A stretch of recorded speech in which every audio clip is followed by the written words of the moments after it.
On the third evening of visiting my family in the house I grew up in for 18 years, I decided to take a walk. It was a crisp autumn day from morning to dusk as Halloween approached. Those 3 planted date palm trees have looked the same from as far back as I can remember. I think I decided to take a walk to feel as if I'm breathing the same crisp autumn air that I breathed as a kid, when me and the other neighborhood kids would gather together outside on Halloween night. Our parents in the neighborhood would have chili cook-offs and barbecue around the early Halloween afternoon. Once we filled our small stomachs with food, us kids would gather up some candy, maybe trade some, and put on our masks and costumes to play hide and seek or race each other on our bikes through our neighborhood. Seeing someone in a werewolf mask or as a face-painted Dracula with a cape included made me pedal even quicker. Inevitably, time has passed and things have changed.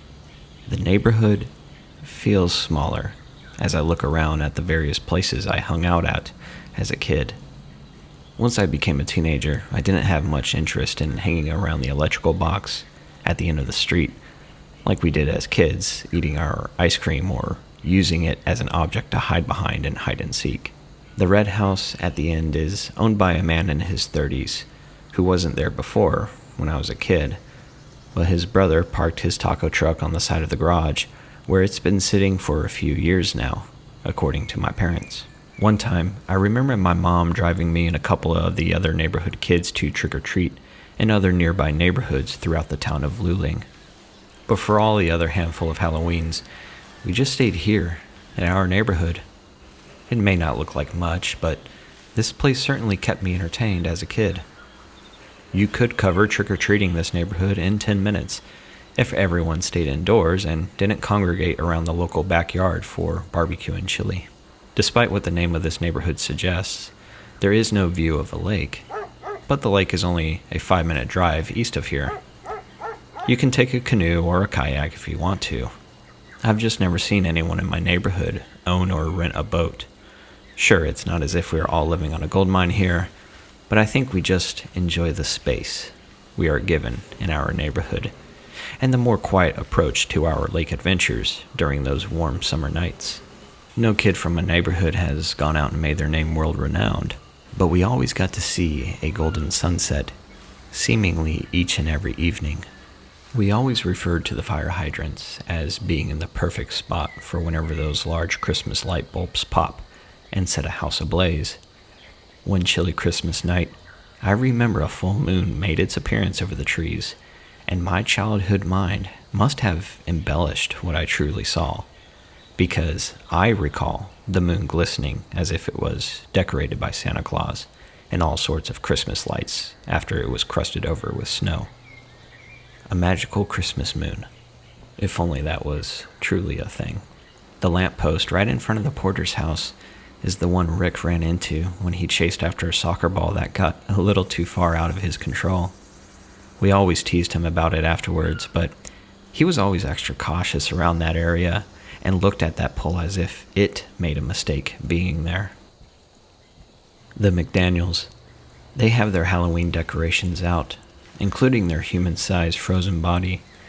I remember when they first bought that thing. My dad would sometimes go over to the McDaniels to watch football, while me and the other kids would sometimes play football in the backyard or play basketball at the Gallagher's or Rick's house. The scarecrow in Rick's backyard would look a little creepy at night if you weren't expecting to see its silhouette. We decided to read the Goosebumps book, The Scarecrow Walks at Midnight, over the course of a couple nights around the pit fire Rick's parents set up for us in their backyard as we burned some s'mores. It looks as though his parents have made the scarecrow a traditional Halloween decoration. Adjacent to the Gallagher's house, the single-story log-style house was where Krista lived. I always had a crush on her as a kid. I never told her, though. She might be home visiting her parents right now, as I believe that is her red car out front. But I like keeping my childhood memory pure. While there are some families still here that I remember from my childhood, There are others that have moved out, and other families or single adults have moved in over the years. There have also been some unwanted visitors here, one of which broke into Rick's parents' garage side door. As for the Porters, well, they don't live there in their home anymore, but the people who live there now had someone break in through their shed window out back. Both incidents happened about a year ago, and for all we know, it may actually be the same person, honestly. However, the odd thing is, neither household could find out what was stolen. There were plenty of items that could have been easily picked, I'm sure, but maybe in Rick's parents' garage, they were going after the car. I wish I could say that is the only suspicious thing that has happened in my neighborhood, but that would be too dismissive of me. Instead of a full glistening Christmas-like moon reminding me of my own childhood tonight, or a full Halloween moon, a cold, waxing crescent moon will be visible tonight, as if giving me a little bit of hope of a full return to my childhood in the future. But I made my way back inside my home before the sun even set. I've been home for about an hour since I took a walk to soak in the neighborhood memories. I am not going back out there tonight, and you won't see any of my neighbors outside right now either. The reason being is because there has been this entity that roams the neighborhood from 6 p.m. to around 3:30 a.m. It's hard to explain what it looks like. Sometimes it's hard to see, but it's like this gray figure that only becomes more apparent once you spot it and track it moving. I can't quite see it from where I'm at just yet, but I had this unnerving feeling earlier, like my skin was sending cold water through my veins. I believe I felt its presence near my door earlier. If you listen closely, you can hear a faint pendulum sound, or like a heartbeat when it's nearby. I have a temperature gauge that I set near my window with the window barely opened. The temperature outside has dropped over 30 degrees. Outside is much quieter, yet somehow there are still moths flying around. Wouldn't they have frozen over at this point? I thought I saw something moving past Krista's house, but it looks like it's just one of the street lamps going out, flickering. I've talked to my family, and they said everyone in the neighborhood knows about this figure walking around and the sudden cold front that comes in when it arrives. This has been occurring ever since I have left the home over 9 years ago.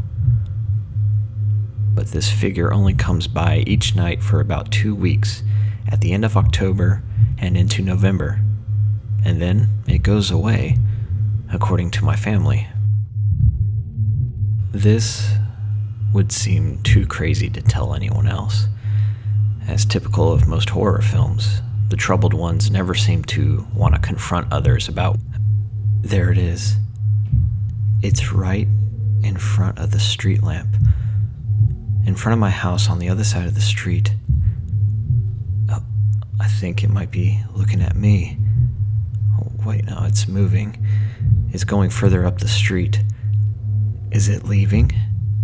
This would be too early for it to leave. It's not even midnight yet. It looks like it's approaching the Davidsons' house. For the most part, everyone's agreed to turn off the lights in their house at around this time, but I'm sure it already knows we're all home.